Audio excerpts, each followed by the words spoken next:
前边有一期讲了，我们在上边可以开关灯，在下边也可以开关灯。有很多人不理解，我们看一下它的原理。我们先来看一下这个工作的原理。你看这种开关吧，就是单开单控的开关，就是只能是在一个地方开关。这个地方呢，它是有两个接线的端子，一个 L 一个 L1，然后来控制登录开关的火线它的通断。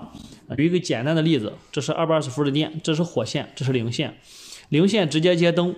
然后火线通过开关来控制进入灯的另一端，在这个地方就是相当于我们这个单控的开关这个地方 L 相当于 L 的这边 ，L1 相当于这一端。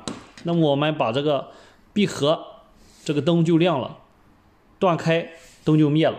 我们再来看一下双控，假设这是一个双控开关，那么它的反面是有3个接线端子，这个地方是 L2 也可以接线，跟 L1 一样。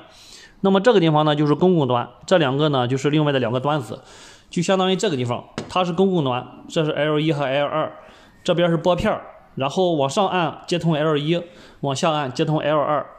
那么双控开关呢需要2个这样的开关来进行控制。我们现在举例说明一下，比如说现在这个状态，火线从这边过来之后，经过 L2 这一端到这边，那么现在跟灯是断开状态，灯是不亮的。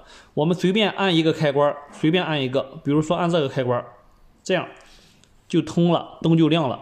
那么我们要断开的话，也是随便拨一个开关，这样，然后又冲了一个断路的状态，灯就灭了。